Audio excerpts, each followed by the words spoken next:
black veteran walks into a store, but instead of respect, he's met with humiliation. A manager tries to throw him out like he's nothing, not knowing that Big Shaq is watching. What starts as one act of injustice turns into a nationwide reckoning. A stolen legacy, a buried war hero, a corrupt system desperate to stay hidden. But when Big Shaq steps in, the truth won't stay buried. Because this time, the whole world is watching. Before we deep dive into this interesting story, subscribe to our channel and tell us where you're watching from. Share in the comments below. The afternoon sun cast a warm glow over the city, reflecting off the polished glass storefronts and sleek black cars lining the curb. Inside Whitaker's Market, the air smelled of roasted coffee, fresh produce, and overpriced luxury goods. The kind of store where a loaf of bread cost $5 just because it came in artisan packaging. At first glance, Shaquille O'Neal was just another shopper, towering, broad-shouldered, moving slow as he browsed the aisles. Dressed in a fitted hoodie, joggers, and sneakers, he was low-key, no entourage, no cameras. He had done this 1,000,000 times before, slipped into regular life like a giant among men, unseen but somehow still noticed. A few people glanced his way, whispering, recognizing him, but no one approached. That was the unspoken rule in a place like this, politeness wrapped in privilege. He reached for a carton of almond milk when the door's electronic chime went off. Leonard "Lenny" Carter walked in. The man wasn't flashy, he wasn't famous, but he carried himself like someone who had been through hell and survived it.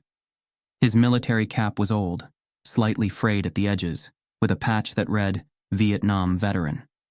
His jacket, an old army green field coat, had seen better days. His jeans were faded, boots scuffed, but his posture, straight, solid, undeniable. Shaq noticed him immediately. Something about the way Lenny walked, measured and precise, not a single wasted step. A soldier's discipline never really left, no matter how much time passed. From behind the checkout counter, Bradley Whitaker narrowed his eyes. Bradley was the store's general manager, a man in his mid-40s with slicked-back blonde hair, a permanently smug expression, and the kind of self-importance that came with inherited wealth. His father had been a corporate big shot. Bradley had inherited that air of entitlement, but none of the talent. He wasn't the owner, just a man with too much power in a place too small for his ego. He elbowed one of his junior employees, nodding toward Lenny. "Keep an eye on that one. He looks like trouble." Shaq, still pretending to browse, heard every word. His jaw tightened slightly, but he didn't react. Not yet. Lenny moved through the store with quiet efficiency. He wasn't lingering, wasn't loitering. He was just shopping. He picked up a single bottle of water, then a protein bar, and headed toward the checkout line. A quick in-and-out trip, but Bradley wasn't having it. The manager stepped out from behind the counter, cutting Lenny off before he could even reach the register. The whole store seemed to pause.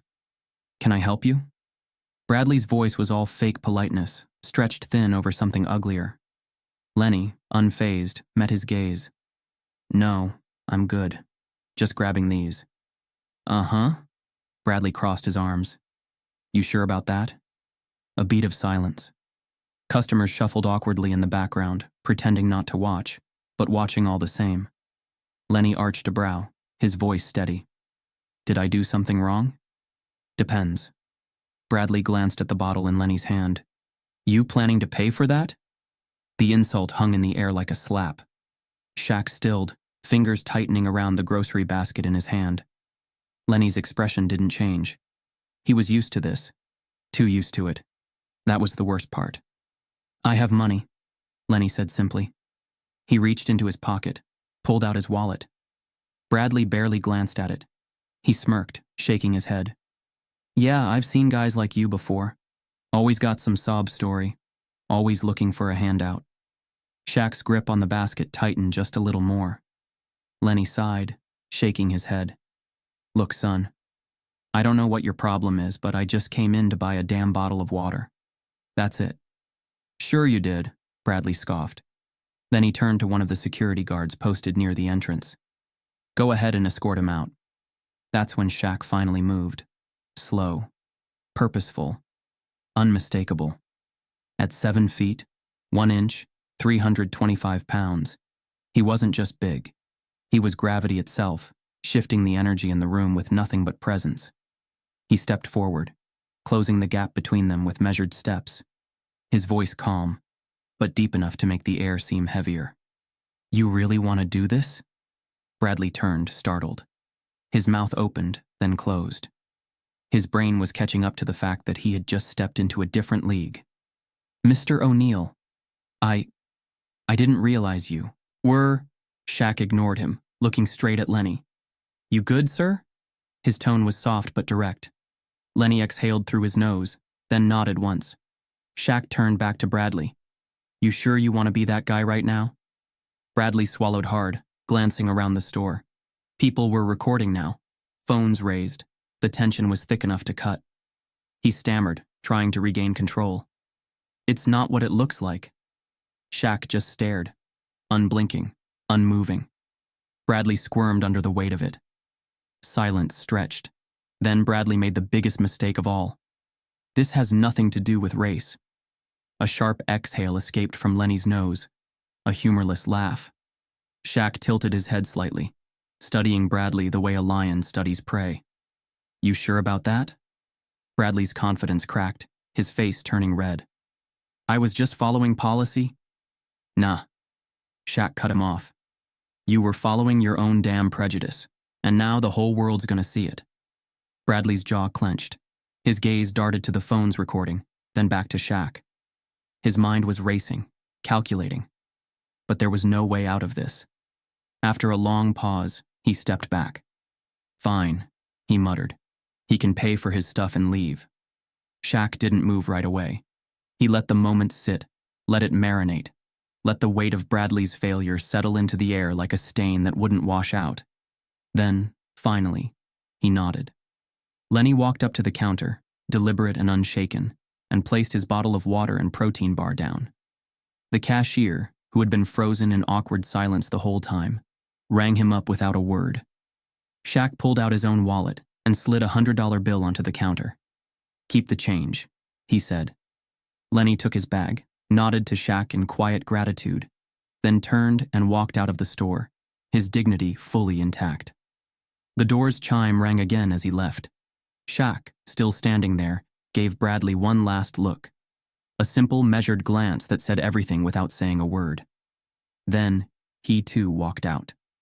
The second he was gone, the floodgates opened. Customers whispered, employees exchanged glances, and the store's entire mood had shifted. Someone muttered, "Damn, that was embarrassing." And from the corner, a teenage cashier slowly lifted his phone, stopping the recording and posting it online with a caption that would set the internet on fire. "Manager tries to throw out black veteran. Has no idea Shaq is watching." The store hummed with the quiet murmur of shoppers, the occasional beep of a barcode scanner, and the rhythmic tapping of polished shoes on tile floors. Outside, the afternoon light slanted through the glass windows, casting long shadows on the aisles. Lenny Carter had always been a man who took up little space, though his presence carried weight. His movements were intentional, economical, like someone who had spent a lifetime being aware of how others perceived him. He wasn't in a rush, but he wasn't dawdling either, just picking up what he needed. A single bottle of water, a protein bar. He turned toward the checkout lanes, slipping into line behind a young woman fumbling with her designer purse, looking for her platinum card. Lenny waited patiently, staring ahead, his military cap casting a shadow over his face. That's when he felt it. The weight of a gaze. Bradley Whitaker. From his self-appointed perch near the customer service desk, Bradley had already decided Lenny didn't belong. It wasn't the first time he'd done this. It wasn't even the first time today. But this one felt different. Maybe it was the way Lenny stood, proud despite his worn-out clothes. Maybe it was the fact that this man had walked into his store and moved with a quiet dignity that Bradley would never understand. Or maybe, just maybe, it was because someone like Lenny wasn't supposed to exist in a place like this. Bradley stepped forward. "Hey," he called out, his voice loud enough to turn a few heads. "What exactly are you doing?" Lenny glanced up, confusion flickering across his face. "Buying water." Bradley folded his arms across his chest, a smug smile creeping onto his lips. Looked like you were lingering. Lenny held up the bottle. You think I'm stealing $1's worth of water? I didn't say that. Bradley's eyes flickered to the security guard stationed near the entrance. Just looked suspicious, that's all. Shoppers slowed their movements, ears perking. The tension, thin but undeniable, stretched through the air. Lenny exhaled sharply. Son, I fought for this country. I've been shot at, bled, and watched brothers die beside me. He shook his head. And you're standing here acting like I'm trying to walk out of here with a damn protein bar. Bradley smirked, leaning in just slightly. Yeah? And look where it got you. A slow murmur rippled through the store. Some shoppers exchanged glances but said nothing. No one stepped in. Lenny's jaw clenched. He had seen this game before. He had lived it. A woman in a navy blazer turned away, pretending to check the nutrition label on a box of cereal. A man in a suit gave a nervous glance toward the security guard before deciding he wanted no part of this. The worst part? Lenny didn't even look surprised. Bradley took another step, now deliberately closing the space between them. We have a policy about... Let him pay, a deep voice cut through the air. The whole store froze. Shaquille O'Neal hadn't moved much since the moment this began. He had been watching, not interfering, not yet. But now his voice, low, calm, and absolute, rolled through the store like distant thunder. Bradley hesitated, his face twitching into something almost defensive before recovering. Mr. O'Neal, sir, this isn't... Shaq raised a hand, silencing him effortlessly. He didn't raise his voice. He didn't need to. He simply let the moment stretch long enough for the weight of Bradley's own words to settle on his shoulders. Lenny turned his head slightly toward Shaq, his expression unreadable. He had been in enough battles to recognize a shift in momentum. Bradley took a breath, recalculating. He could feel the phone cameras aimed at him now. He glanced at the security guard again, wordlessly demanding backup. The guard hesitated.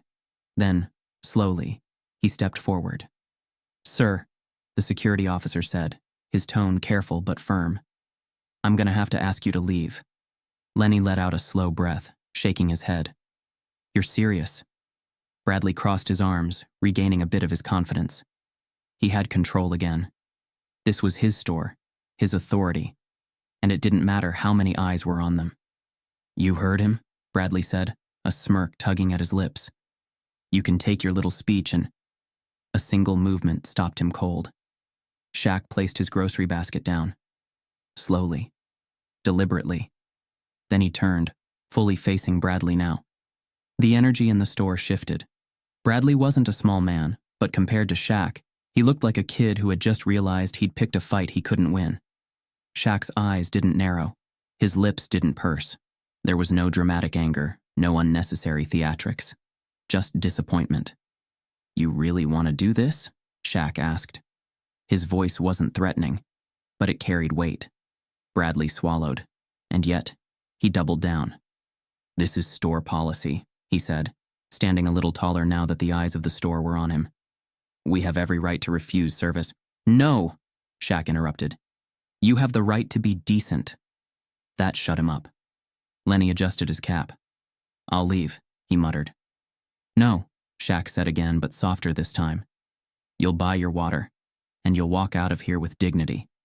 Bradley's face flushed red. The store was silent now.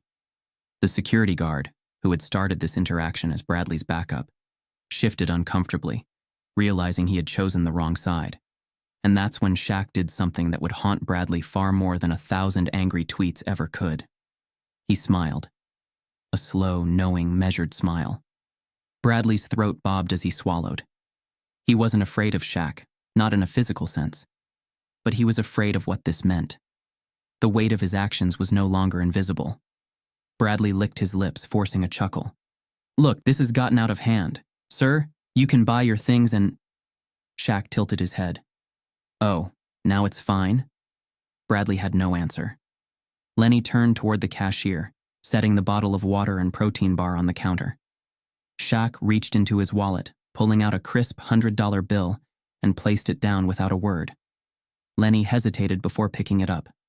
There was no grand moment of gratitude, no dramatic handshake. Just a quiet understanding between men who had lived through different battles, but understood the war just the same. The cashier rang him up. The receipt printed. Lenny took his bag, nodded once, and turned for the door. And not a single person stopped him this time. Shaq waited a beat longer. He let his gaze rest on Bradley for just a few seconds more, long enough to burn this moment into memory, then turned and walked out, his long stride effortlessly catching up to Lenny as they stepped into the sunlit sidewalk. The store exhaled, conversations restarted. And inside, Bradley stood, fists clenched, watching as a teenage cashier quietly uploaded the footage to Twitter. The video would go viral within the hour. Bradley just didn't know it yet. For a moment, everything hung in the air. Lenny Carter stood near the exit, his fingers clenching the plastic bag holding nothing but a bottle of water and a protein bar. His jaw was tight, his posture rigid, but he wasn't trembling. He never did. The security guard beside him waited for the final cue, eyes flicking toward Bradley Whitaker, who stood smug and self-satisfied, arms crossed over his chest, looking at Lenny like he was trash that had been taken to the curb. That's when Shaquille O'Neal moved. Slow, deliberate, unmistakable. And when he spoke, it wasn't loud. He didn't need volume. "You really want to do this?" A single sentence, low and firm, but it carried the gravity of an earthquake. The store, which had been alive with murmurs and whispers just moments ago, fell into a vacuum of silence. The kind of silence that didn't just happen. It was forced into place by the sheer weight of presence. People turned. And that's when they recognized him.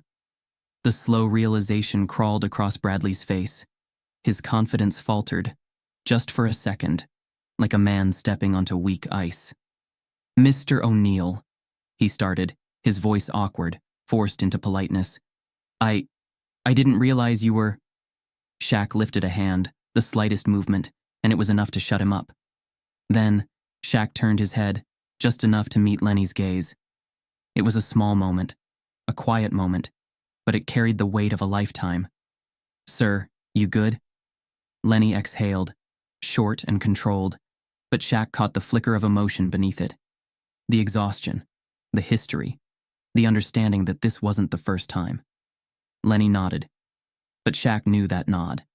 That was a man who had been nodding his way through injustice his whole damn life.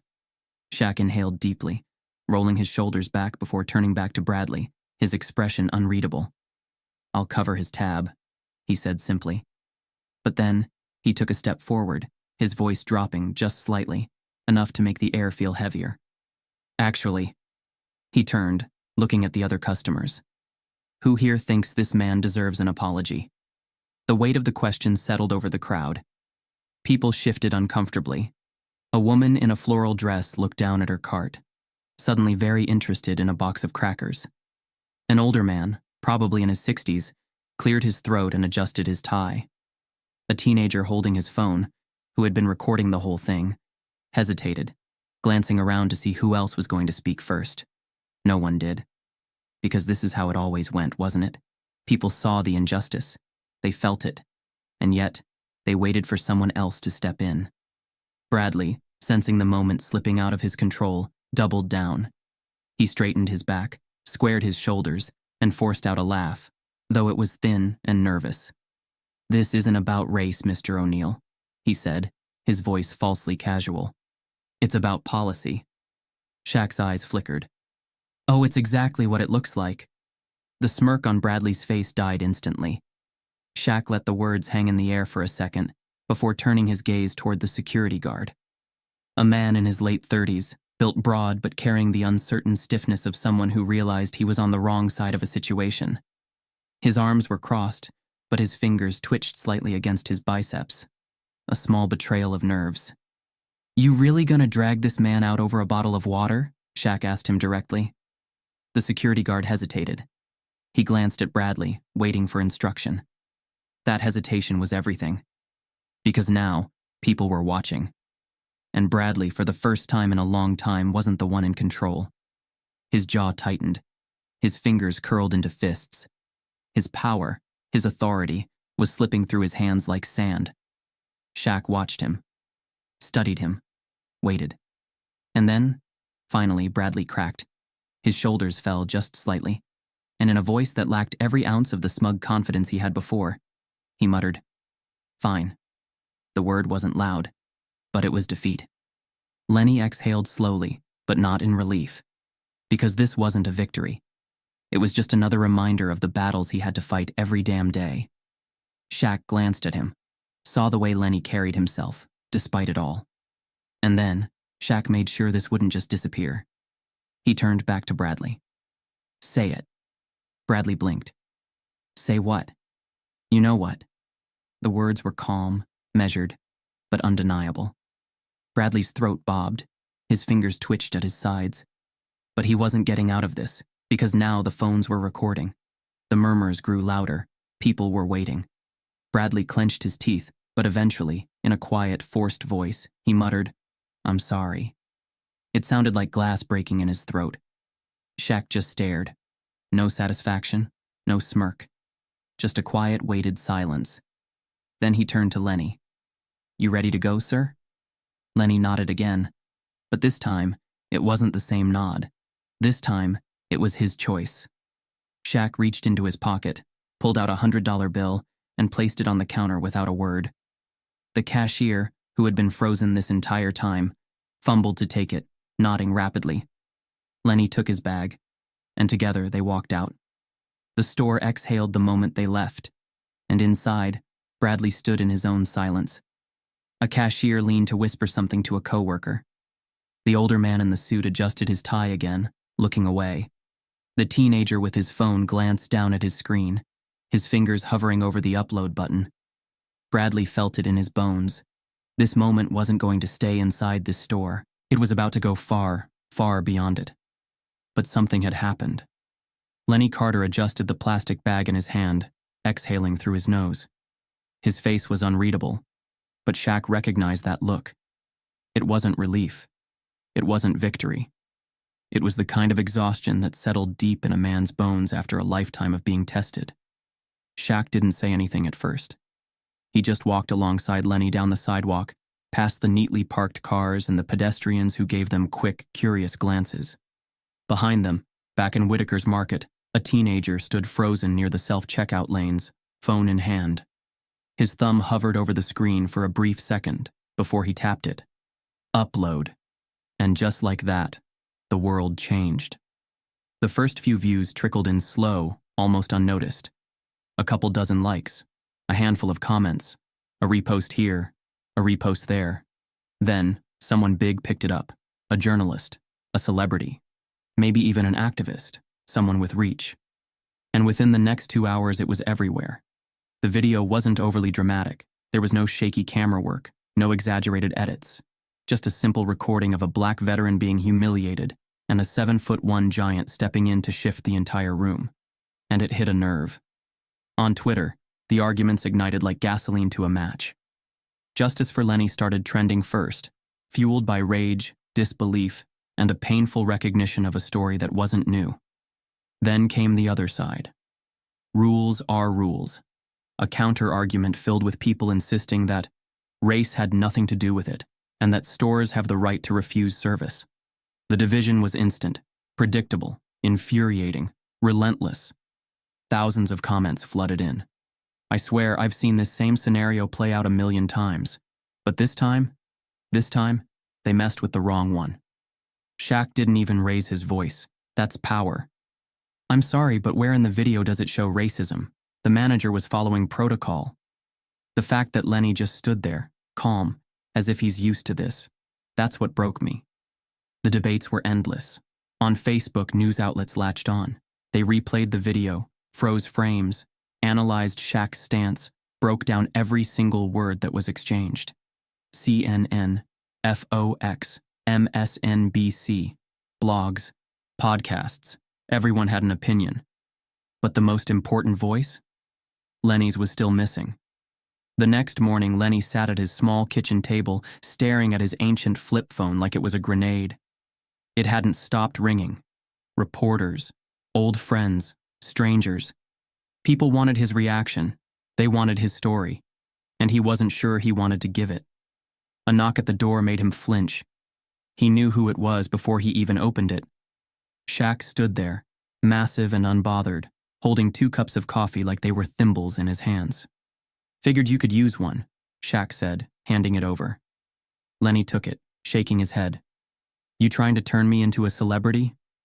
Shaq leaned against the doorframe, his expression unreadable. "You didn't ask for all this, huh?" Lenny huffed out a humorless laugh. "Hell no." Shaq nodded slowly. Then, his voice dropped to something softer. Something firm. "Maybe not. But you deserve it." Lenny held his gaze for a moment before exhaling, rubbing a hand down his face. "Man," he muttered, shaking his head again.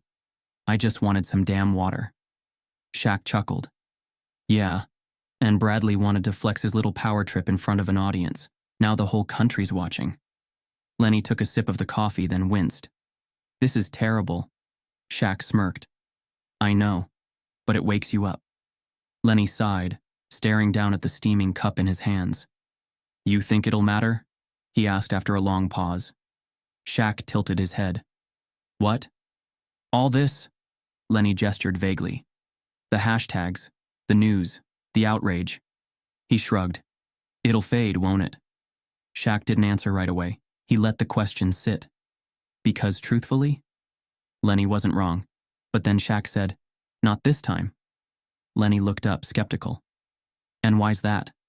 Shaq sipped his own coffee before responding. "Because now it's not just your story. It's everyone's." Lenny let out a slow breath. He wasn't sure if that made him feel better or worse. As the hours ticked by, the internet only grew louder.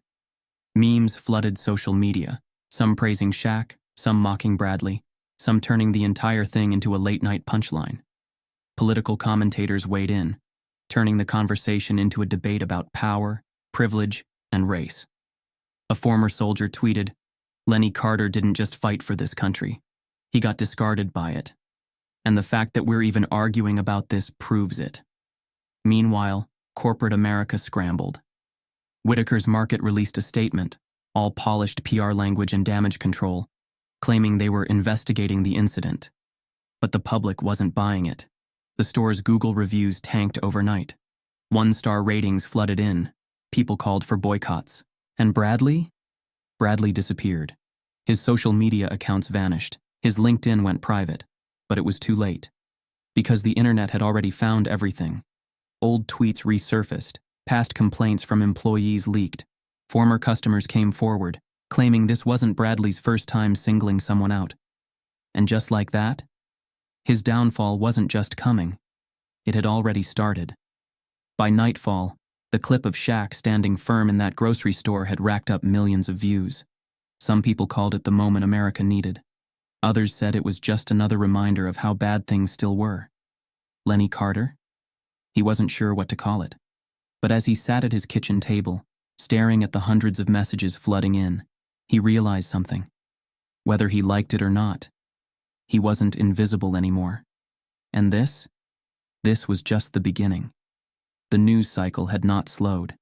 If anything, it had picked up more speed, more fire, more controversy. By now everyone knew the story. A black veteran humiliated in a grocery store. A manager who picked the wrong fight. A legend who stepped in and made the whole country watch. But what the world didn't know, what no one had even thought to ask, was who Lenny Carter really was. And that was about to change. The article started like any other piece of social commentary.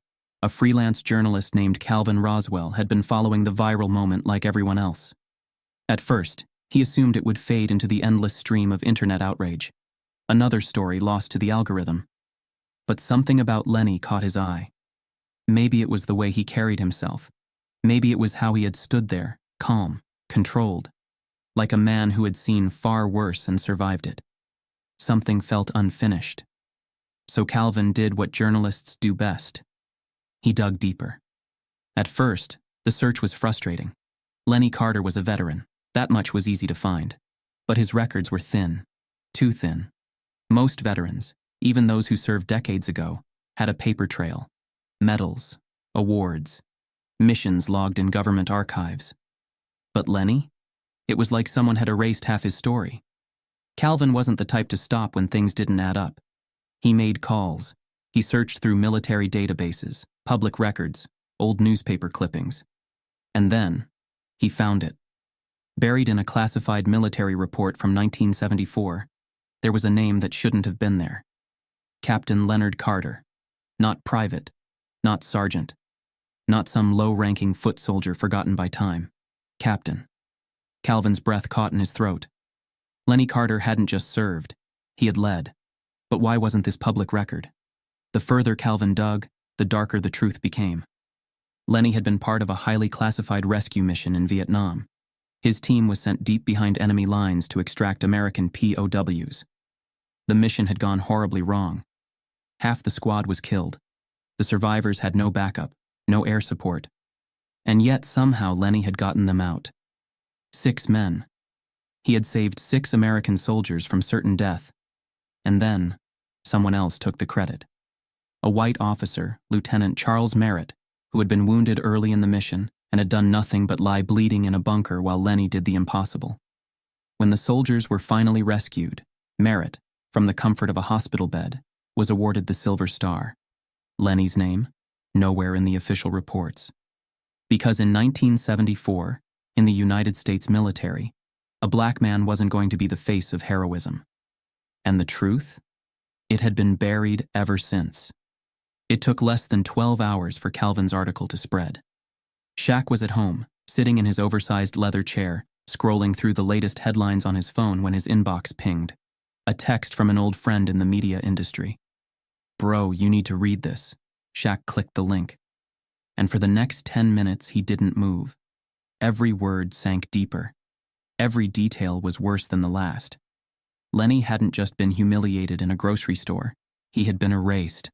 And now the world was about to see him. Shaq let out a slow breath, fingers gripping the phone tighter. This wasn't just about one racist store manager anymore. This was bigger. Much, much bigger. And Shaq? He wasn't about to let this stay buried. The first wave of outrage had been about the grocery store, about an old veteran being disrespected in plain sight.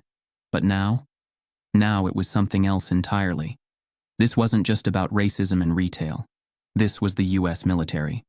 A national disgrace, a hero erased. And people were furious. A man saved 6 lives and they erased him? Not just erased, they gave his medal to someone else. I want to hear Charles Merritt explain this. Where is he now? How many other black soldiers got robbed of their legacy? And then, someone found the receipts.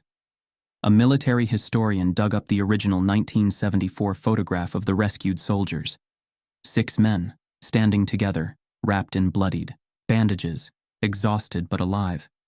And at the center of the image? Lenny Carter. Not in the background, not just a part of the team. The leader. The man who had gotten them out alive.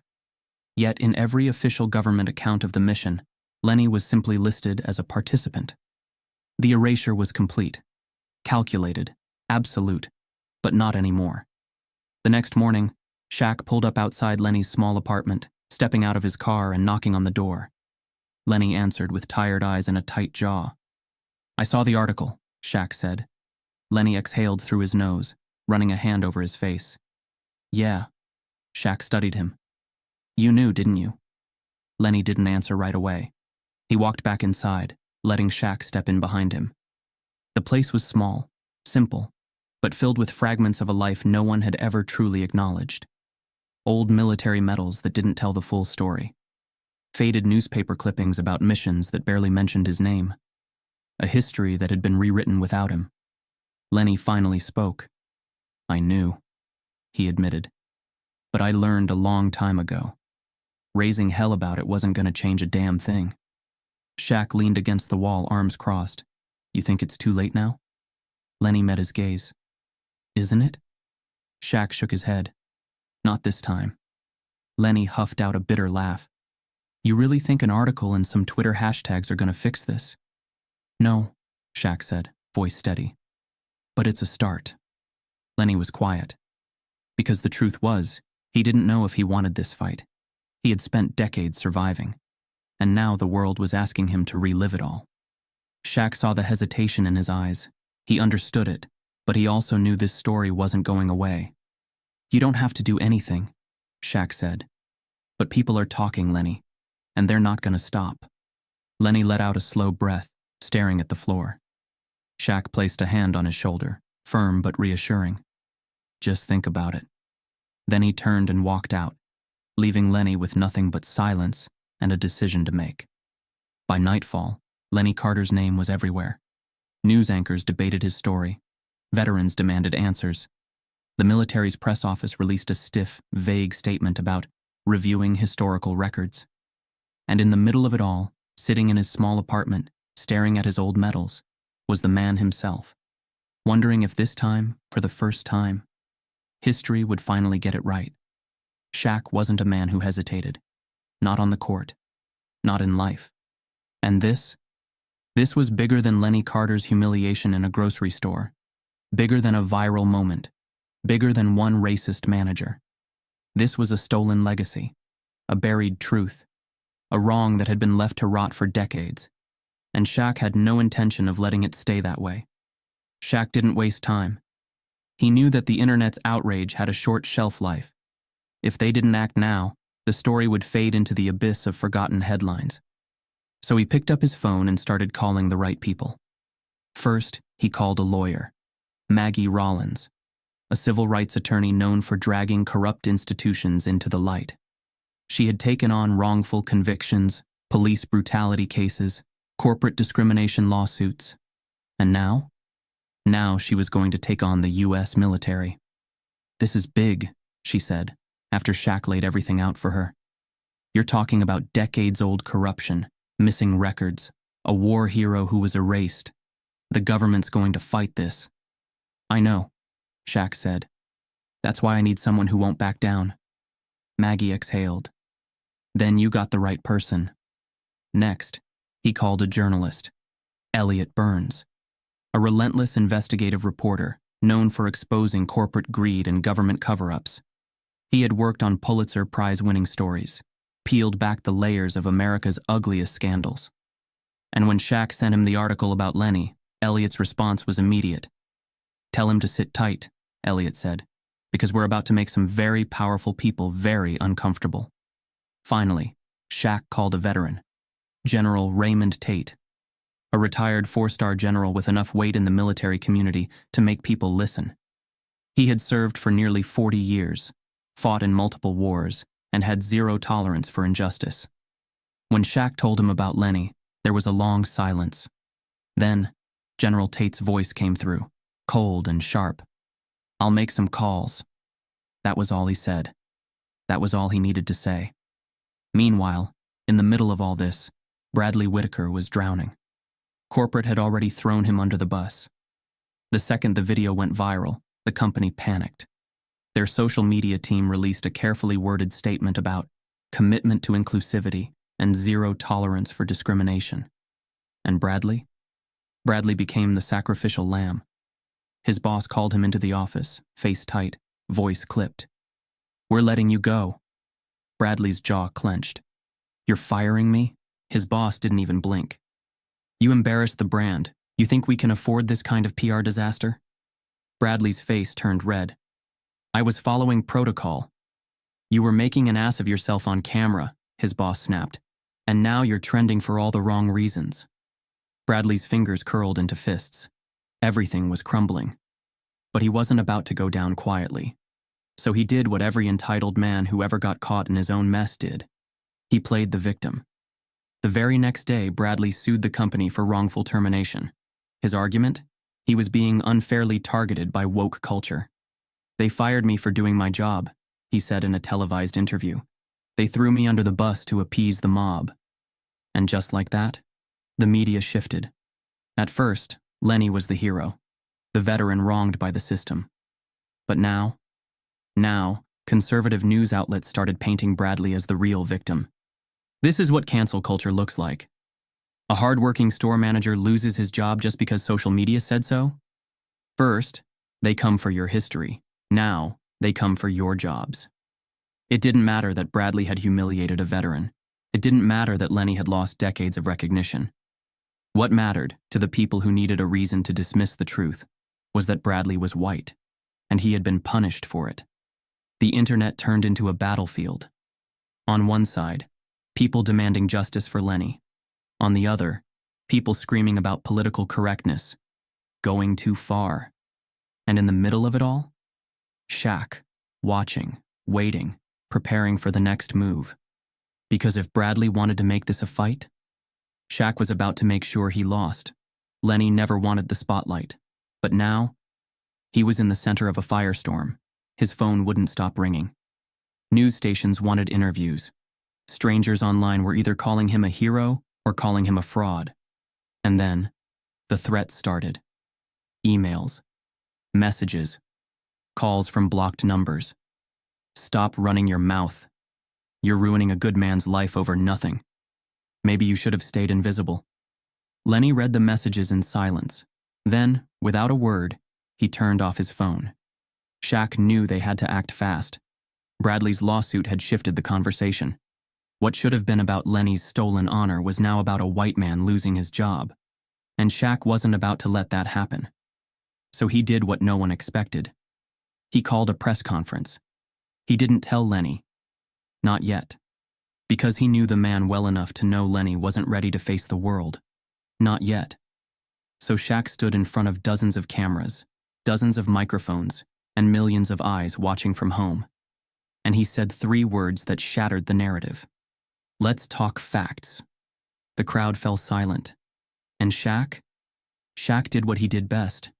He spoke, not in sound bites, not in hashtags, but in truth. By the time Shaq walked off that stage, the internet wasn't talking about Bradley Whitaker anymore. They were talking about the war hero who had been erased, and now it was time to bring the truth all the way to the surface. Because Lenny Carter's story wasn't finished yet, and neither was Shaq. Bradley Whitaker should have been done, fired, exposed, mocked across the internet. By all logic, his career should have been over. He should have slunk away like so many before him, becoming just another forgotten face in the long history of public disgrace. But he wasn't backing down, and that's what made Shaq suspicious. Shaq had seen men like Bradley before, small men in big positions, people who folded the second they were exposed. But Bradley? He wasn't retreating. He wasn't apologizing. He wasn't even trying to disappear. Instead, he was fighting harder. His lawsuit against Whitaker's market was gaining traction. Conservative news outlets were platforming him like a martyr. And somehow, against all logic, he still had lawyers backing him. Good lawyers. Expensive lawyers. The kind of legal team that a middle management grocery store manager shouldn't be able to afford. Someone was funding him. Someone wanted this fight to continue. Shaq could feel it in his gut. This wasn't just Bradley Whitaker clawing for his reputation. This was something else. Shaq made a call. Not to a lawyer. Not to a journalist. This time, he called an investigator. Jonathan J.T. Calloway. A private investigator known for digging up dirt that wasn't supposed to be found. Shaq kept the conversation simple. I need to know who's behind Bradley. JT didn't hesitate. I'll get back to you. And when he did, what he found changed everything. Bradley wasn't just some disgruntled ex-manager. He had connections. Ties to a well-funded, well-organized political group. A group with a long, ugly history of covering up racial scandals, protecting men like Bradley, and shifting blame onto the victims. They weren't just supporting him. They were using him. Bradley's lawsuit? It was never about winning. It was about changing the narrative. Turning Lenny from the victim to the villain. Turning this entire fight into a debate instead of an injustice. And suddenly, Shaq understood exactly why Bradley hadn't backed down. Because he wasn't the one pulling the strings. Shaq sat in his car, gripping his phone so tight his knuckles turned white. He had 2 choices. Let this play out. Let the media twist itself in circles, turning Lenny's truth into just another screaming match between talking heads. Or shut it down, loudly, publicly, permanently. There was only one real option. Shaq took a breath. Then, he made the next call. It was time to bring this to the people. It was time to go live. The stage was set. One of the biggest networks in the country, a primetime slot. A veteran journalist known for asking the hard questions. And at the center of it all, 3 seats, 3 men. One truth. Shaquille O'Neal, Lenny Carter, Calvin Roswell, the journalist who uncovered the buried military records. The world was watching. And this time, no one was controlling the narrative but them. The camera panned in. The host introduced the segment with carefully rehearsed neutrality. This story has sparked national debate. Was a veteran disrespected? Or is this another example of cancel culture going too far? Shaq almost laughed. They were still trying to make it a debate. Then the host turned to him. Shaquille, let's start with you.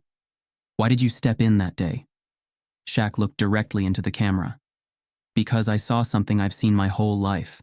A black man being disrespected, ignored, treated like less. He paused. I wasn't going to let it happen again. The host shifted. Some say this wasn't about race. Shaq's jaw tightened. Yeah? Then why does Bradley Whitaker have a team of political fixers covering for him? The host blinked. He wasn't expecting that. Shaq leaned forward. Y'all want to talk about what's too far. Let's talk about how an entire group of powerful people tried to erase a war hero because he was black. He turned to Lenny. Let's talk about how this man saved 6 soldiers and never got a single medal for it. The host turned to Lenny. Lenny, do you believe your race played a role in your military records being altered? Lenny, who had been quiet until now, finally spoke. Lady, he said, voice steady. I don't have to believe it.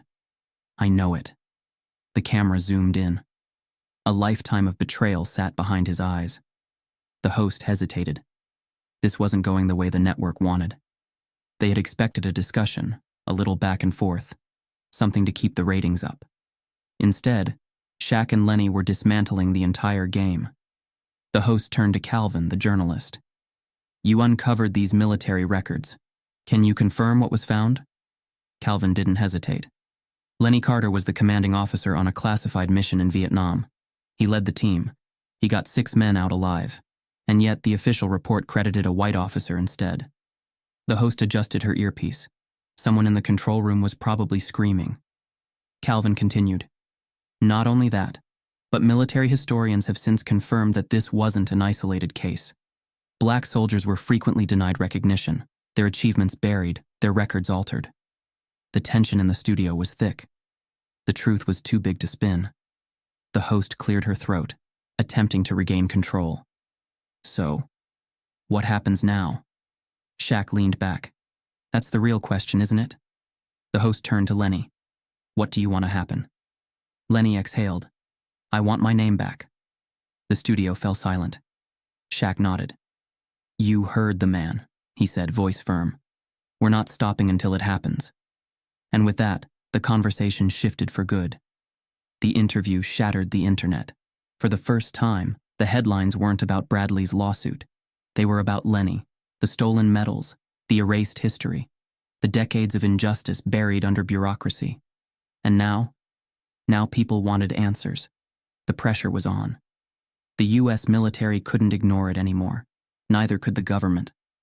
This wasn't just a viral moment. This was a reckoning, and Shaq had made damn sure of it. By the end of the night, social media had turned its full attention to Lenny Carter. Hashtags flooded the internet. Chuck honor Lenny Carter. I give back. The medal. Our erase. The lies. And for the first time in his life, Lenny Carter's name was exactly where it always should have been. Right in the spotlight. Right in history. And this time, no one was going to bury it. The interview hit like a tidal wave. Within minutes of airing, the internet exploded.